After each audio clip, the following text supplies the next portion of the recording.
وحمد ديك dalka Kenya jaamacada ku taale Mountain Kenya lagu qabtay xaflad ballaaran oo ay ku qalin jabinayaan ilaa 6,000 oo arday oo isugu jira darajooyinka masterta digriga iyo sidoo kale PhD-ga leedaasi kuna arday ka qalin jabinaya jaamacadaasi Mountain Kenya oo ka kala socday wadamo dhowr oo ka tirsan qaaradda Afrika ayaa waxa kamid ahaa ilaa 12 arday oo ka socday wadanka Somaliland oo iyagu ku qalin jabinayay darajada loo yaqaan master waxaana xafladaasi kala soo qayb galay ardaydaasi garabkoodana taagnaa si ay ugu sii dhiirigeliyaan sida ay u sii kordhin lahaayeen aqoontooda waxbarasho wafdi ballaaran oo ka socda jamhuuriyadda Somaliland wafdigaas oo ay kamid ahaayeen wasiirka wasaaradda waxbarashada iyo tacliinta sare Cabdullaahi Ibrahim Habane wasiir dowlaha wasaaradda maaliyadda Maxamed Faarax Ducaale gudoomiyaha komishanka qaranka ee tacliinta sare Professor Xuseen Xasan Guule agaasimaha guud ee wasaaradda caafimaadka Dr. Saleebaan Jaamac Diiriye iyo sidoo kale taliyaha xagga farsamada wasaaradda waxbarashada iyo tacliinta sare Mustafa Maxamed Jaamac ardaydan ka socota Somaliland oo maamulka jaamacadda Mountain Kenya uu si gaar ah isaga xil saaray martiqaadyo gaarana u sameeyay ayaa ahaa ardaydii ugu horeysay ee ka socota Somaliland ee iyagu ka qalin jabiyay jaamacadaasi tan iyo intii ay dhisnayd waxaana halkaasi ardayda hadallo dhiirigelin uga soo jeediyay mas'uuliyiintii ka socotay Somaliland iyagoo sidoo kalena halkaasi ay dareenkooda ku cabireen qaar ka mid ah ardaydii goobtaasi ku qalin jabinaysay waxaanu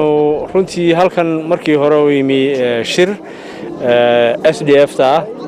waana ogaa inay jirto qalin jabinta jaamacadan Mount Kenya University oo ay inoogu jireen arday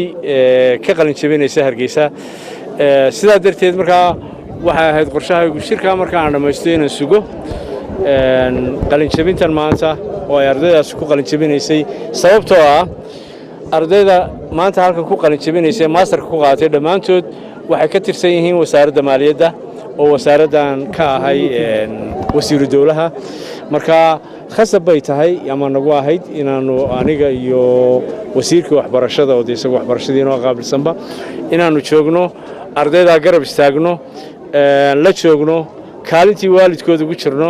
awal halkan waxaan ku nimidnay martiqaadan ka helnay Mountain Kenya University oo Hargeysa kula hadlaan maadaama ay arday wax ka baranaysay oo u badnayd wasaaradda maaliyaddu ay muddo 2 sanadood wax ka baranayeen shahaadada masterka ay halkan maanta ku qaadanayeen inaan iyagana dhiirigelino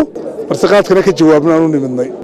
imika joogin wasaaradda maaliyadda ardaydani waxay bilaabeen in iskuulkan ama jaamacadan waqti aan anigu ahaa agaasimaha guud ee wasaaradda maaliyadda taasoo aan suurtageliyay inaan ardaydaas helaan waxbarashadaas waxaan kaloo uga mahadnaqayaa wasiir Samsam oo wasiirka maaliyadda oo hadda oo suurtagelisay inay dhamaystirto intii waa harsaneed aad iyo aad buu mahadsantihiin waxaan kaloo aad uga mahadnaqayaa runtii intaan halkan joognay miidiyahan telefishinka qaranka iyo kuwa kale af Soomaali ku hadlaba ka socdo oo ilaa iyo shalay aan arkayo taagnaa iyagoo daalan gaajaysan u taagnaa inay barnaamijka wax ka duubaan aad iyo aad baan idinku mahad celinayaa sidoo kale waxaan halkan aad iyo aad maanta ugu faraxsanahay in walaaladay asxaabtayda aanu ka wada qalin jabinay masterta qowtonka ardayda sidoo kale waxaanu halkan maanta farxad weyn ah inaanu ku nimi baasaboorkayagii oo Hargeysa kaga nimi ilaa Nairobi calankayga aan hoos arsanayno alxamdulillah rabbil caalamiin bismillaahir rahmaanir rahiim aniga ku bilaabaya magacaygu waa Amiro Yusuf Cabdi waxaan ka tirsanahay ardayda Somaliland ka qalin jabisay jaamacadda Mount Kenya qaybteeda ku taala Hargeysa